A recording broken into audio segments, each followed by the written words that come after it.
Olá, pessoal, tudo bem? Eu sou a Rovana e vim trazer uma palavra para você que deseja se firmar com Deus de uma vez por todas. Você já se desviou, já tropeçou, você às vezes faz tantas coisas erradas, não sabe como viver em santidade com Deus. E eu quero te dar 3 dicas de como você pode ser cheio do Espírito Santo e ter uma vida vitoriosa, em nome de Jesus. E a mensagem que quero trazer para vocês, ela começa lá em Gálatas, capítulo 5, versículo 17, que diz assim: Porque a carne milita contra o espírito e o espírito contra a carne, porque são opostos entre si, para que não façais o que porventura seja do vosso querer. Então, irmãos, essa guerra espiritual, essa guerra que acontece dentro de nós, é uma guerra que vai durar por toda a vida. A carne, ela deseja o que é o contrário ao espírito, porque quando você nasce de novo, quando você se converte, o teu espírito é renovado, ele nasce de novo. E ele então começa a desejar as coisas de Deus, mas a sua carne, ela ainda está presente. E por isso existe essa guerra. Então você muitas vezes vai querer fazer o bem e você não vai conseguir. Você vai querer fazer aquilo que agrada a Deus, mas muitas vezes você vai ser puxado pelo mundo para fazer as coisas dessa terra. E o apóstolo Paulo foi um homem que passou por essa guerra, mas ele venceu. E a palavra diz que ele disse que o bem que ele queria fazer não conseguia, mas o mal, esse estava sempre diante dele. Mas completa, dizendo que graças a Deus por meio de Jesus Cristo que nos dá a vitória. Então, se você quiser vencer, não tem como você não vencer essa batalha se Jesus não estiver presente na sua vida. Amém? A Bíblia diz que aquele que é da carne, ele gosta só de submeter, ele gosta de fazer as vontades da carne e não consegue se submeter à lei de Deus, porque ele não tem o Espírito Santo dentro dele. Mas se você já entregou a sua vida para Jesus, não tem como você continuar no pecado, porque você vai se sentir mal, vai se sentir culpado, enquanto você não decidir renunciar à sua carne para fazer a vontade de Deus. E eu quero te dizer que o apóstolo Paulo era igual a você. Eu sou igual a você e todos os homens da Bíblia foram iguais a nós. Até mesmo Jesus, que muitas vezes nós pensamos, mas Jesus era Deus. É impossível chegar ao nível de Jesus, mas eu quero que você saiba que lá em Filipenses capítulo 2 diz que Jesus se esvaziava totalmente do ser igual a Deus. Jesus se tornou um homem, se tornou carne igual a nós, mas Jesus venceu todas essas coisas porque ele era cheio do Espírito Santo. Então eu quero te dar 3 dicas para você também ser cheio do Espírito Santo. Porque assim como Jesus, assim como Paulo e assim como todos os outros, só podemos vencer este mundo e o pecado se nós estivermos na presença de Deus. Amém? Então eu vou te dar a primeira dica. É que você tem que se lembrar que o diabo nunca vai tirar folga. Não pense que por você ter vencido o ano passado, por estar caminhando com Deus agora, que você vai continuar caminhando todos os dias. Não, não é isso. Pelo contrário, o diabo, Satanás, ele vai tentar de todas as maneiras te afastar do Senhor. Olha o que diz em 1 Pedro, capítulo 5, versículo 8. Sede sóbrios, vigiai, porque o diabo, vosso adversário, anda em derredor, como leão, bramando, buscando a quem possa tragar. Então, irmãos, não se assuste. O diabo, ele está à sua volta, atento a tudo. Tudo, exatamente tudo que está acontecendo. Tudo que está acontecendo na sua vida, em sua volta, principalmente agora. Porque quando você estava em cima do muro, você estava do lado do inimigo. Mas agora você está no caminho de Deus. E o diabo sabe disso. E quando ele olha para você, ele sabe que você tem o sangue de Jesus sobre você. Mas aqui diz que ele anda como um leão, rugindo a quem possa devorar. E por isso você tem que vigiar, você tem que ser sóbrio. A Bíblia diz que nós não devemos nos embriagar com vinho, mas sermos cheios do Espírito Santo. Por que ele faz essa comparação do vinho com o Espírito Santo? Porque a Bíblia, porque a bebida, ela tira a sua sobriedade. E é por isso que ele diz: não fique se embriagando com vinho, porque isso vai te tirar sua sobriedade.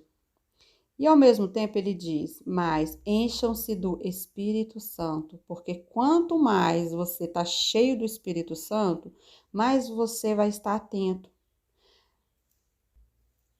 Mas quando você se afasta de Deus, você fica cego espiritualmente. Então, a primeira dica que eu quero te dar é essa, que você nunca pense que o diabo tirou férias, ou seja, não quer saber mais de você. E nós temos que ficar atento, principalmente quando aparentemente as coisas estão dando bem e nós não estamos buscando a Deus, porque quer dizer muitas vezes que o inimigo está nos deixando do jeito que está, porque ele sabe que daquele jeito você já está morno, está frio. Mas quando você está buscando a Deus, é normal que o inimigo tente contra você. É normal que o inimigo levante pessoas para te ferir, porque ele sabe que você está na presença de Deus. E a segunda dica que eu quero te dar é para você identificar os pecados que você mais comete. Por quê? Aqueles pecados que você tem mais fraqueza são as áreas que o diabo vai mais te levantar, vai mais te tentar. A Bíblia diz que nós somos tentados de acordo com a nossa cobiça e você tem de ter certeza de qual é a sua cobiça, onde você é fraco.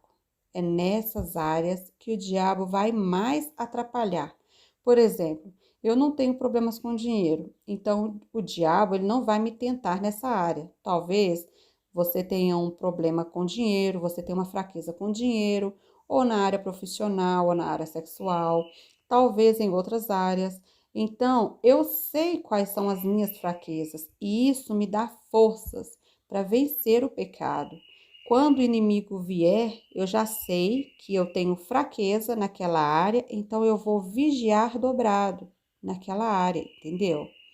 Eu quero ler para vocês uma passagem que está em Hebreus, capítulo 12, versículo 1, que diz assim: portanto, nós também, pois que estamos rodeados de uma tão grande nuvem de testemunhas, deixemos todo o embaraço e o pecado que não de perto nos rodeia e corramos com paciência a carreira que nos está proposta.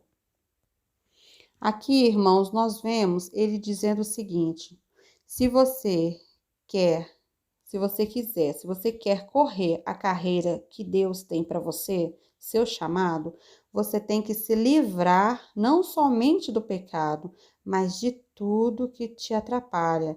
E talvez você não esteja cometendo pecado, mas seu namorado está te afastando de Deus. Talvez a tua esposa tenha te tirado da presença de Deus. E nesse caso, muitas pessoas se perguntam, né? Então, eu devo largar meu marido? Eu devo largar meu namorado que não quer saber de Deus? Não. A principal ferramenta que você tem em suas mãos é a oração. Em 1 Pedro, capítulo 3, diz que nós mulheres devemos ganhar nosso marido sem palavras, ou seja, através do nosso bom comportamento, através da nossa vida com Deus. Isso pode fazer com que ele queira também servir a Deus. Então, você deve se livrar dos embaraços. A terceira e última dica é para você manter o seu tanque espiritual sempre cheio. O que eu quero dizer com isso? Sabe quando você está no seu carro e você sempre deixa na reserva? Você nunca abastece tudo, né? Isso sempre acontece, não é verdade? Sempre deixa um pouquinho. Muitas vezes você está correndo um risco enorme de ficar parado na rua, em um lugar de risco, não é verdade? Eu conheço muitas pessoas que deixam, né? Tem essa mania de deixar na reserva e deixa assim, o carro para no meio da BR, para em lugares perigosos, que pode causar um acidente, né? Pode atrapalhar o trânsito, outros pode ter um assalto. Então, o que tem a ver isso com a nossa vida espiritual? É que muitas pessoas ficam correndo risco de vida. Elas ficam na beira do abismo, elas pensam que não vai cair nesse abismo, mas elas estão lá, bem na beiradinha. Sabe quando a pessoa sabe que está fazendo uma coisa de errado e diz assim, não, vai dar certo, mesmo sabendo que é errado? Então, é mais ou menos essa comparação. A pessoa está ali bem na beiradinha e ela sempre pensa que isso nunca vai acontecer, que ela nunca vai cair. Talvez um casal de namorados pense, o que tem a gente ficar deitado assistindo filme? O que tem ficar beijando na porta de casa à noite ou dentro do carro? Ou seja, você está correndo risco. E quando você fica dessa maneira, o diabo, ele pode armar um jeito que você vai cair nessa cilada, que você vai conseguir cair. Ou seja, você não vai conseguir resistir à tentação e depois de feito que você vai se arrepender. E a pessoa, quando decide romper com o pecado, ela cada vez mais se distancia. E ela não é tentada. Todas as horas ela é tentada. Todas as horas nós somos tentados pelo inimigo. Quando o inimigo acha uma brecha. Então a Bíblia diz que quando o inimigo foi vencido por Jesus, ele se retirou, aguardando uma outra oportunidade. O diabo sabia que ele não poderia tentar Jesus a todo momento, mas ele iria aguardar a oportunidade certa, porque ele sabia que cada vez que Jesus vencesse, ele iria crescer absurdamente com Deus. E eu também digo, por experiência minha mesmo, que cada vez que eu digo não para o pecado, mas Deus age na minha vida. E assim vai ser com você também, você que está aí me ouvindo. Resiste ao pecado, diga não, não tenha medo de dizer não, não tenha vergonha de dizer não, diga não, porque cada vez que você diz não para o pecado, mais próximo Deus está de você. Então, irmãos, o que eu tenho para dizer para vocês é isso. Faça isso que eu disse, que você vai ser cada dia mais vencedor com Deus. E mesmo que você tropece algum dia, nunca duvide de que o sangue de Jesus pode te purificar de todo pecado. Não deixe as fraquezas, não olhe para suas fraquezas, mas sempre coloque diante de Deus tudo aquilo que você tem feito e Ele promete te perdoar e te purificar de todo pecado. Amém? Então, irmãos, se vocês gostaram dessa mensagem, compartilhe esse vídeo com outras pessoas, com os amigos, com a família. E compartilhe esse vídeo, se inscreva aqui no canal se você ainda não foi inscrito, ative do lado, vai aparecer um sininho, você ative esse sininho que todas as vezes que eu enviar vídeo aqui no YouTube, você vai ser notificado. Deixa aí like pra gente, só assim o YouTube vai estar divulgando o nosso vídeo para outras pessoas também, a nossa mensagem, a nossa oração. E que Deus abençoe muito vocês, forte abraço!